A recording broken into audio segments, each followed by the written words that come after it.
You are doing carnivore wrong. Mistakes that people make on the carnivore diet. I am Celeste Mumford. I am 61 years old. I have been on this ketogenic or carnivore lifestyle for over 5 years. I've lost over 50 pounds in 5.5 months, 5 years ago. I've never counted a calorie. I don't count macros. I don't weigh food. My body at age 61 is in the best shape that it's ever been in. Now, I have receipts to back up what I'm going to talk about. I'm not a nutritionist. I'm not a dietitian. I'm not a fitness expert. I'm not a fitness coach. I'm not a doctor. I am a woman who has figured out a system that works for me to burn fat for fuel and energy all day, every day. I know how to get in and out of ketosis. I am metabolically flexible. I know how to unlock stored fat to turn how my body will turn it into glucose when needed. But I, like many of you, repeat what we hear in this carnivore community. I used to say high fat too. I used to say 80% fat. I don't say that anymore because when you know better, you respond differently. So there are some things that we have to unlearn and rethink. And 80% fat to 20% protein is something that we need to unlearn. Okay? Many people who talk about percentages or you have to eat this many macros of protein versus this many macros of fat come from the calorie counting community, right? There used to be fitness coaches that counted macros, and now they're bringing that ideology into the carnivore community, right? Many of them have not been carnivore even a year, right? So they haven't really tested and proven their system yet. Okay? And I'm not saying I'm doing it perfectly, but I do have results. Okay? I'm 61. Remember that.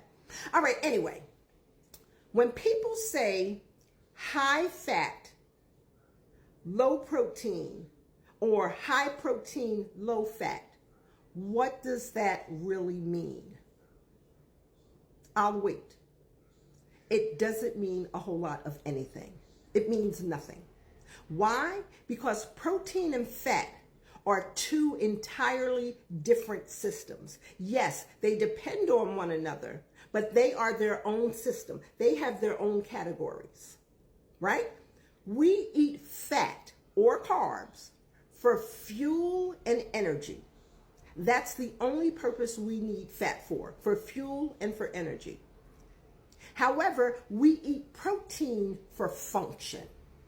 We eat protein to build strong, lean muscle mass. We eat protein for many systems in our bodies. And while they can work together, they each need their own amounts, separate and apart from one another. Now, I know this is going to ruffle some feathers because I hear lots of coaches say, oh, do 80% fat and 20% protein. That is a myth and it makes no sense. Let me tell you why. When their clients come to them because they're stalled or because they're gaining weight on carnivore, the typical answer you hear is you're not eating enough fat. Eat more fat. And that's stupid. That is stupid because fat is for fuel and for energy. If you're gaining weight and you're already eating fat, chances are you're storing the fat as fat on your body because you're not utilizing it. You're not using it for energy. You're not burning it as fuel. And just like carbs can be stored as fat, fat can be stored as fat. So eating more fat is dumb. Right? Eating lower protein is dumb in relation to fat. Makes no sense. But let's take it away from us as people and let me give you an example of a car. When you take your car to be serviced, right? The technician's going to look at all of your levels, all of your fluid levels, right? They're going to look at your oil. How much oil do you need? Your transmission fluid. They're going to look at your windshield wiper fluid. They're going to they're going to check to see what you're in need of, and then they're going to cap it off. So you're not going to ask for 20% transmission fluid. You're not going to ask for 20% oil. You're going to say, how much oil do I need? And he might say, oh, you need a quart of oil, but you need a pint of transmission fluid, and you need 10 gallons of gas. Those are specific numbers that you need for each category to be full to its maximum. It's not a percentage of the whole, because each one is measured independently of another. I hope that's making sense, right? So when you take the issue of a car, when you go to the gas station, you're not going to tell the attendant, give me 80% gas. He's going to say, well, 80% of what? He might say, well, you know what? Let's fill it up. And to fill your gas tank, you need 5 gallons. That's putting you at maximum fuel for what your car can handle. 80% might be too little. 80% might be too much. The same thing goes with your fat content. You're not going to add more fat if you have a full tank. And many of us are like the car. We go to the gas station, we fill our tanks with fuel, which is energy, to help our cars to run, and then you go home and you park your car. You're full of fat, fuel, and energy. You haven't driven, you haven't gone anywhere, you haven't exhausted any of your fuel or energy, your tank is still full, so why would you add more gas to it? You won't, because that's dumb. So the answer to weight loss and you're stalling or you're gaining weight is not to add more of the thing that's making you gain weight. You cannot put 30 gallons of gas in a 20-gallon tank. You just can't do it. So stop trying to do that with your body. The answer is not more fat. The answer is not more fat. You want to eat adequate amounts of fat to energize, to fuel, to have your body do what it needs to do at a high level. And then you don't want to overfat, because then you want your body to go into the stored fat and use ketones. You want to eat enough fat to energize your day, but you don't want too much, because after your fat has been exhausted, after the fat you've consumed has been exhausted, you want your body to go find fat. You want your body to find fat. You want your body to find fat. You want your body to unlock the fat stores in your stomach, in your arms. You want your body to unlock the fat stores.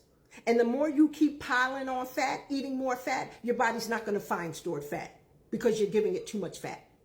So when your weight loss coach, your carnivore coach who has not been doing this long, and if you look at them, they don't look like they're exhibiting fat burning, don't eat more fat.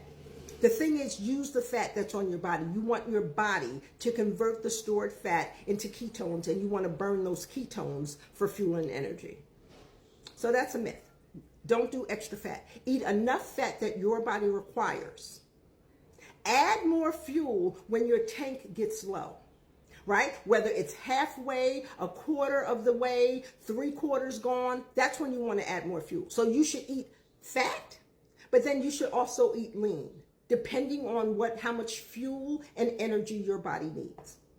And the same thing goes for protein, right? If I'm trying to build lean muscles, if I'm trying to reduce the fat stores on my body, I'm going to eat the adequate amount of protein that my body needs for functionality.